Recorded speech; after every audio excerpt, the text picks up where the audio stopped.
ಝೂಮ್ನಲ್ಲಿ doctor Vijayalakshmi Balekundri ಹಿರಿಯ ವೈದ್ಯ join ಆಗಿದ್ದಾರೆ. ಈ ಕಾರ್ಯಕ್ರಮಕ್ಕೆ ಸ್ವಾಗತ ಮೇಡಮ್. ನಮಸ್ಕಾರ ಮೇಡಮ್. ಎಲ್ಲೋ ಒಂದು ಕಡೆ ಈ ಸಾಮಾನ್ಯರ ಕುಟುಂಬ ಜೀವನಕ್ಕೂ ITBT ಉದ್ಯೋಗಿಗಳ ಕುಟುಂಬ ಜೀವನಕ್ಕೂ ಒಂದು ಸಣ್ಣ ವ್ಯತ್ಯಾಸಗಳನ್ನು ನಾವು ಕಾಣ್ತೀವಿ. ಇದು ಅಪಹಾಸ್ಯ ಅಲ್ಲ, ಗೇಲಿ ಅಲ್ಲ, ಒಂದು ಸಣ್ಣ ಕನ್ಸರ್ನು. ಕಾರಣ IT ಕಂಪನಿಗಳ ಉದ್ಯೋಗಿಗಳ ಮದುವೆ ಆದರೂ ಕೂಡ ಮಕ್ಕಳಾಗದೇ ಇರತಕ್ಕಂತಹ ಸಂಖ್ಯೆಗಳು ಹೆಚ್ಚಿದೆ. ಯಾಕೆ ಅನ್ನುವುದು ಈಗಲೂ ಕೂಡ ಅದಕ್ಕೊಂದು ನಿಖರವಾದ ಉತ್ತರ ಎಲ್ಲೂ ಕೂಡ ಸಿಗೋದಿಲ್ಲ. ಮೇಡಮ್, ಇದಕ್ಕೆ ನಿಮ್ಮ ಪ್ರಕಾರ ಅಥವಾ ನಿಮ್ಮ ಅನುಭವದಲ್ಲಿ ಏನಾಗಿರಬಹುದು ಮೇಡಮ್ ಇದಕ್ಕೆ ಕಾರಣ? ಕೇವಲ IT ಇಂಡಸ್ಟ್ರಿ ಅಂತ ಅಷ್ಟೇ ಅಲ್ಲ, ಇಡೀ ನಮ್ಮ ಸಮಾಜದ ಒಂದು ಬದುಕುವ ರೀತಿ, ಜೀವನ ಶೈಲಿಯನ್ನು ತಗೊಂಡ್ರೆ ಆ ಬದುಕುವ ಜೀವನ ಶೈಲಿಯಿಂದ ಎಲ್ಲೋ ಒಂದು ಕಡೆಗೆ ಬಂಜತನ ಕೇವಲ ಹೆಣ್ಣುಮಕ್ಕಳಿಗಲ್ಲ, ಗಂಡಸರಿಗೂ ಕೂಡ ಹೆಚ್ಚಾಗ್ತಾ ಇದೆ. ಇದಕ್ಕೆ ಪ್ರಮುಖವಾಗಿ ಕಾರಣಗಳನ್ನು ತಗೊಂಡ್ರೆ ನಾವು ಒಂದು ಒಬೆಸಿಟಿ, ಕೊರೋನಾ ಬಂದು ಹೋದ್ಮೇಲೆ ಸ್ಥೂಲಕಾಯ 30% ಹೆಚ್ಚಾಗಿದೆ. ಯಾರಿಗೆ ಸ್ಥೂಲಕಾಯ ಇರುತ್ತಲ್ಲ ಅವ್ರಿಗೆ PCOS PCOD ಆಗೋದು ಭಾಳ ಕಾಮನ್ ಅಂತ ಗೊತ್ತಾಗಿದೆ. ಹಾಗಾಗಿ ಅವ್ರಿಗೆ ಮಕ್ಕಳು ಹುಟ್ಟೋದು ಕೂಡ ಕಡಿಮೆ ಆಗುತ್ತೆ. ಯಾರು ಸೆಡೆಂಟ್ರಿ ಹ್ಯಾಬಿಟ್ ಅಂದರೆ ಐಷಾರಾಮಿ ಜೀವನ ನಡೆಸ್ಕೊಂಡು ಆಲಸೀಕರಣದ ಬದುಕನ್ನು ನಡೆಸ್ತಾರಲ್ಲ ಅವ್ರಿಗೆ ಕೂಡ ಬಂಜತನ ಬರೋದು ಹೆಚ್ಚಾಗುತ್ತೆ. ಇನ್ನು ಆಹಾರ ತಗೊಂಡ್ರೆ ಜಂಕ್ ಫುಡ್ಡು, ಆ ಜಂಕ್ ಫುಡ್ನಲ್ಲಿರುವಂಥ ಪ್ರಿಸರ್ವೇಟಿವು, ಟೇಸ್ಟ್ ಎನ್ಹಾನ್ಸರ್ಸು, ಕಲರಿಂಗ್ ಏಜೆಂಟು, ಮತ್ತು ನಾವು ಬಳಸ್ತಾ ಇರೋ ಆಹಾರದಲ್ಲಿರುವ ಪೆಸ್ಟಿಸೈಡು, ಅಂದರೆ ರೈತರು ಹೊಡೆದಿರುವಂಥ ಕೀಟ, ಅದು ಕೂಡ ಬಂಜತನಕ್ಕೆ ಕಾರಣ ಆಗ್ತಾ ಇದೆ ಅಂತ ನಾವು ಹೇಳ್ಬೋದು. ಇದಕ್ಕಿಂತ ಪ್ರಮುಖವಾಗಿ ಏನು ಅಂತಂದರೆ ಗಂಡಸರು ಜಿಮ್ಮಿಗೆ ಹೋಗೋಕ್ಕೆ ಶುರು ಮಾಡಿದ್ದಾರೆ. ಜಿಮ್ಮಿಗೆ ಹೋದಾಗ ಬರೀ ಎಕ್ಸಸೈಸ್ ಮಾಡಿದರೆ ಪರವಾಗಿಲ್ಲ, ವಿಪರೀತ ಎಕ್ಸಸೈಸ್ ಮಾಡಿದರೆ, ಅಂದರೆ ವಿಪರೀತ ಆಲ್ಸಿಗಳಾದರೂ ವಿಪರೀತ ಎಕ್ಸಸೈಸ್ ಮಾಡಿದ್ರು ಅಲ್ಲಿ ಸ್ಪರ್ಮ್ ಕೌಂಟು ಕಡಿಮೆ ಆಗುತ್ತೆ. ಅಂದರೆ ಸೀಮೆನಲ್ಲಿ ಕೌಂಟು, ವೈರಾಣುಗಳು ಕೌಂಟು ಕಡಿಮೆ ಆಗುತ್ತೆ, ಅದರಲ್ಲಿ ಡಿಫೆಕ್ಟ್ ಕೂಡ ಬರುತ್ತೆ ಅಂತ ಗೊತ್ತಾಗಿದೆ. ಅದಲ್ಲದೆ ಜಿಮ್ನಲ್ಲಿ ತಗೊಳ್ಳೋ ಫಾರ್ಮುಲಾ, ರೆಗ್ಯುಲರ್ ಫಾರ್ಮುಲಾ ಆದರೆ ಪರವಾಗಿಲ್ಲ, ಅದರಲ್ಲಿ ಇದು ಎನ್ಹಾನ್ಸರ್ಸ್ ಅಂತಂದರೆ ಉದ್ದೀಪನಮಾನವಾದಂಥ ಔಷಧಿಗಳು, ಇದು ಹೇಗೆ ಸ್ಪೋರ್ಟ್ಸ್ಮನ್ ತಗೊಳ್ತಾರಲ್ಲ ಹಾಗೆ ಇವರಿಗೆ ಅವರ ಶಕ್ತಿಯನ್ನು ಹೆಚ್ಚೋಕ್ಕೆ ಅದರಲ್ಲಿ ಹಾಕಿರುವಂಥ ಸ್ಟೀರಾಯ್ಡ್ಗಳು ಮತ್ತು ಬ್ಯಾಂಡ್ ಡ್ರಗ್ಗಳು, ಅದರಿಂದ ಕೂಡ ಅವರಿಗೆ ಬಂಜತನ ಮತ್ತು ಸ್ಟೆರಿಲಿಟಿ ಬರೋಕ್ಕೆ ಕಾರಣ ಆಗುತ್ತೆ. ಇದಕ್ಕಿಂತ ಪ್ರಮುಖವಾಗಿ ಅಂತಂದರೆ ಇತ್ತೀಚಿನ ದಿನದಲ್ಲಿ ಯುವಕರು ಯುವತಿಯರಲ್ಲಿ ತಂಬಾಕು ಸೇವನೆ, ಆಲ್ಕೋಹಾಲ್ ಸೇವನೆ, ಡ್ರಗ್ ಸೇವನೆ, ಈ ಮೂರು ಕೂಡ ವಿಪರೀತ ಆಗಿದೆ. ಇಡೀ ಭಾರತದಲ್ಲಿ ಪ್ರಥಮ ಡಿ ಅಡಿಕ್ಷನ್ ವಾರ್ಡ್ ಅದು ಹೆಣ್ಮಕ್ಕಳಿಗೆ ಇರೋದು ಕೇವಲ ನಮ್ಮ ನಿಮ್ಹ್ಯಾನ್ಸ್ನಲ್ಲಿ. ಅಂದರೆ ಎಷ್ಟರ ಮಟ್ಟಿಗೆ ಹೆಣ್ಣು ಮಕ್ಕಳು ಕೂಡ ತಪ್ಪು ದಾರಿಗೆ ಹೋಗ್ತಾ ಇದ್ದಾರೆ ಅನ್ನೋದು ಗೊತ್ತಾಗತ್ತೆ. ಟೊಬ್ಯಾಕೋನಲ್ಲಿರುವಂಥ ಕೆಮಿಕಲ್ಸು ಅದು ಹಾರ್ಮ್ಫುಲ್ಲು, ಆಲ್ಕೋಹಾಲು ಅದರಿಂದ ಮೊಟಿಲಿಟಿ ಮತ್ತು ಸ್ಪರ್ಮ್ ಕೌಂಟು ಎರಡೂ ಕಡಿಮೆ ಆಗುತ್ತೆ. ಡ್ರಗ್ಸಿಂದ ನೀವು ಮೆರಿವಾನಾನೇ ತಗೊಳ್ಳಿ, ಗಾಂಜಾ ತಗೊಳ್ಳಿ, ಅಥವಾ ಇನ್ಯಾವುದನ್ನೇ ತಗೊಳ್ಳಿ, ಅದರಿಂದ ಡೈರೆಕ್ಟ್ಲಿ ಸಂತಾನಹರಣ ಕೂಡ ಆಗ್ಬೋದು. ಹಾಗಾಗಿ ಇವತ್ತಿನ ಜೀವನ ಶೈಲಿ ಪೂರ್ತಿ ಬದಲಾಗಿ ಎಲ್ಲೋ ಒಂದು ಕಡೆಗೆ ಅಯೋಮಯ ಆಗ್ತಾ ಇದೆ. ಹಾಗಾಗಿ ನೀವು ಕೇಳಿರ್ಬೋದು, ಎಲಾನ್ ಮಸ್ಕ್ ಹೇಳಿದ್ದು, ಭಾರತ ಫರ್ಟಿಲಿಟಿ 1.9 ಕಡಿಮೆ ಆಗಿದೆ, ಮುಂದೆ ಅವ್ರಿಗೆ ಮತ್ತೆ ಅಂದರೆ ಏನು, ನಾವು ನಮ್ಮ ಉತ್ಪತ್ತಿ ಮಾಡುವ ಸ್ಥಿತಿ ಆಗದ ಹಾಗೆ ಇರ್ರಿವರ್ಸಿಬಲ್ ಡ್ಯಾಮೇಜ್ ಆಗ್ತಾ ಇದೆ ಅಂತ ಅವರು ವಾರ್ನಿಂಗ್ ಕೊಟ್ಟಿದ್ದಾರೆ. ಅವರಿಗೆ 14 ಮಕ್ಕಳು.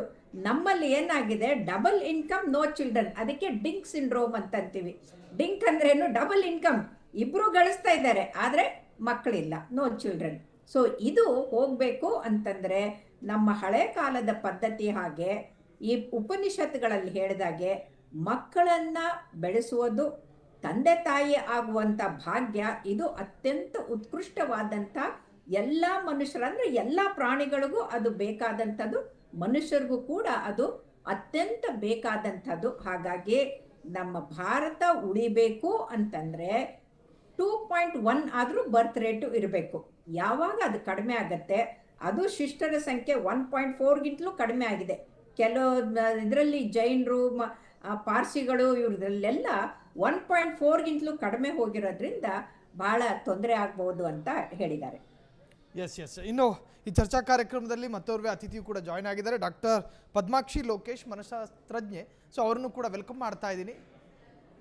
ಪದ್ಮಾಕ್ಷಿ ಮೇಡಮ್, ಎಲ್ಲ ಒಂದು ಕಡೆ ಒಂದಷ್ಟು ದಂಪತಿಗಳ ವಾದ ಇದೆ, ನಮ್ಮ ಕುಟುಂಬ ಅನ್ಯೋನ್ಯವಾಗಿ ಬದುಕ್ತಾ ಇದೆ, ನಾವು ITBT ಕಂಪನಿಯಲ್ಲಿ ಕೆಲಸ ಮಾಡ್ತಾ ಇದ್ದೀವಿ, ನಮ್ಮಲ್ಲಿ ಎಲ್ಲವೂ ಸರಿ ಇದೆ, ಆದರೆ ಟೈಮಿಂಗ್ ಸೆನ್ಸ್ ಸರಿ ಇಲ್ಲ, ಟೈಮಿಂಗ್ಸ್ನಲ್ಲೊಂದು ಡಿಸಿಪ್ಲಿನ್ ಇಲ್ಲ. ಕಾರಣ ಗಂಡ ನೈಟ್ ಶಿಫ್ಟ್ ಆದರೆ ಹೆಂಡತಿ ಕೆಲವೊಮ್ಮೆ ಡೇ ಶಿಫ್ಟು, ಹೆಂಡತಿ ಡೇ ಶಿಫ್ಟ್ ಆದರೆ ಗಂಡ ನೈಟ್ ಶಿಫ್ಟು.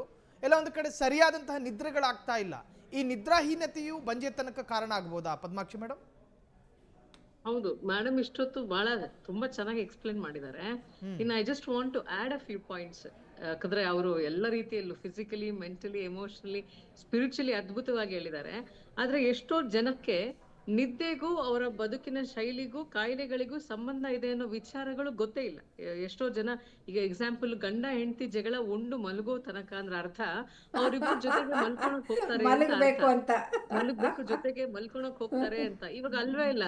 ಈಗ ಅವರು ಅಲ್ಲಿಂದ ಜಗಳ, ಏನು ಮಲಗೋ ಟೈಮಿಂದ ಜಗಳ ಶುರು ಮಾಡ್ಕೊಂಡು they take it to bed, they don't sleep together, they don't discuss ಅಂತ. ಎಷ್ಟರ ಮಟ್ಟಿಗೆ ಸ್ಟ್ರೆಸ್ ಆಗೋಗಿದೆ ಅಂತ ಹೇಳಿದ್ರೆ ಅವ್ರ ನಿದ್ದೆ ಕೆಡ್ತಾ ಇದೆ. ಅವ್ರ ನಿದ್ದೆ ಕೆಟ್ಟ ಮೇಲೆ ನಾನು ಇವ್ರ ಜೊತೆ ಇರ್ಬೇಕಾ, ನನಗೆ ಯಾಕೆ ಈ ಜೀವನ, ನನಗ್ ಮಕ್ಳು ಬೇಕಾ, ನನಗ್ ಸಾಕಾಗತ್ತಾ? We are world number 1, we were world number 1 in population, world number 2, world number 1 position ಇದ್ವಿ. ಈಗ ಅದರನ್ನು ಮೇಂಟೈನ್ ಮಾಡ್ಕೊಳ್ಳೋಕೆ ಕಷ್ಟ ಆಗ್ತದೆ. ಯಾಕಂದ್ರೆ ಈಗಿನ ಮಕ್ಕಳು ಹೇಳೋದು, ನನ್ನ ಮಕ್ಕಳು ಅಂದ್ರೆ what I'm referring to people about 23-24, the reproducing age ಅಲ್ಲಿ. ಹೌದು, ಅವರುಗಳು ಹೇಳೋದು ನನಗೆ ಭಯ ಆಗತ್ತೆ, ಮಕ್ಳಂದ್ರೆ ಭಯ ಆಗತ್ತೆ, ನಾನು ಮಕ್ಳಾಗಿದ್ದಾಗ ಆಡೋ ತರದಲ್ಲಿ ನಮ್ಮ ಮಕ್ಳು ಆಡ್ಬಿಟ್ರೆ ನಾನು ಹೆಂಗಪ್ಪ ಮ್ಯಾನೇಜ್ ಮಾಡಕ್ಕಾಗತ್ತೆ ಅನ್ನೋ ಭಯ ಆಗತ್ತೆ. ಅದೊಂದು ಕಮಿಟ್ಮೆಂಟು. ಮಕ್ಳಾಗ್ಬಿಟ್ರೆ ನಾವ್ ಗಂಡ ಹೆಂಡತಿ ಜೊತೆಗೆ ಇರ್ಬೇಕಾಗತ್ತೆ, ನನಗೆ ಫ್ರೀಡಮ್ ಸಿಗಲ್ಲ. ಅದಾದ ನಂತರ ನನ್ಗೆ ನನ್ನ ರೀತಿಯಲ್ಲಿ ಇರಕ್ಕಾಗಲ್ಲ, ನನ್ನ ಬಾಡಿ ಡಿಸ್ಫಿಗರ್ ಆಗುತ್ತೆ, ನನ್ಗೆ ಹಸ್ಬೆಂಡ್ ಮೋಸ್ಟ್ಲಿ ನನ್ ಮೇಲೆ ಇಷ್ಟ ಆಗಲ್ಲ, ನನ್ನ ಹೆಂಡತಿ ತುಂಬಾ ಚೆನ್ನಾಗಿ ಕಾಣಲ್ಲ, ಅಟ್ರಾಕ್ಟಿವ್ ಆಗಿರಲ್ಲ. ಈ ತರದ ಅಸಂಬದ್ಧವಾದಂತಹ ರೀಸನ್ಸ್ ಗಳನ್ನ ಕೊಡ್ತಾ ಇದಾರೆ ಮಕ್ಳು ಮಾಡ್ಕೊಳ್ದೆ ಇರೋದಕ್ಕೆ. ನಿದ್ದೆ ಇಸ್ ಡೈರೆಕ್ಟ್ಲಿ ಪ್ರಪೋರ್ಷನಲ್. ಯಾಕಂದ್ರೆ ಮನುಷ್ಯ ಯಾವಾಗ ಸಮಾಧಾನವಾಗಿ ಮಲ್ಕೋತಾನೆ ಅವನ ಪ್ರತಿಯೊಂದು ಸೆಲ್ಲು ಸಹ ರಿಲ್ಯಾಕ್ಸ್ ಆಗುತ್ತೆ. There are 4 phases in sleep. ಆ ಸ್ಲೀಪ್ ಅಲ್ಲಿ ಆ ಒಂದು ಡೀಪ್ ಸ್ಲೀಪ್ ಇದೇ ರೀಚ್ ಆಗಲ್ಲ. ಯಾಕಂದ್ರೆ ಮೊಬೈಲ್ ನ ಪಕ್ಕದಲ್ಲಿ ಇಟ್ಟಿರ್ತಾರೆ, ಒಂಥರ ಒಲೆ ಮೇಲೆ ಹಾಲಿಟ್ಟಂಗೆ. ಆವಾಗ ಬಗ್ ನೋಡೋದು, ಯಾರಾದ್ರೂ ಮೆಸೇಜ್ ಮಾಡ್ಬಿಟ್ರ, ಯಾರಾದ್ರೂ ಕಾಲ್ ಮಾಡ್ಬಿಟ್ರ ಅಂತ.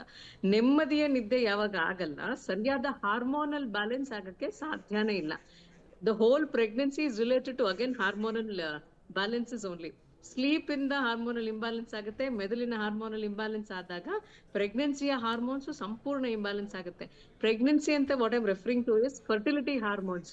It can be related to both the female and the male hormones.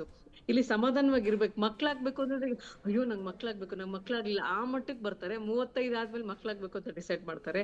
ಅಥವಾ ಇಲ್ಲೊಂದು ನಮ್ಮ ಮಕ್ಳು ಮಾಡ್ಲೇಬೇಕು, ಇಲ್ಲ ಅಂದ್ರೆ ನನ್ಗೆ ಇರ್ಬೇಕೇ ಇಲ್ಲ, ಏನೇನೋ ರೀಸನ್ಸ್ ಕೊಡ್ತಾರೆ. ಸರ್ ನೀವು ಇನ್ಫಿಲೇಟರಿ ಸೆಂಟರ್ಸ್ ಹೋಗಿ ಕುತ್ಕೊಂಡ್ರೆ ಆ ರೀಸನ್ಸ್ ಗಳು ಕೇಳಿದ್ರೆ ಇದೇನಪ್ಪ ಇಷ್ಟು ಭಯಾನಕವಾಗಿದೆಯಾ ನಮ್ಮ ಸೊಸೈಟಿ ಅನ್ನೋ ತರದಲ್ಲಿ.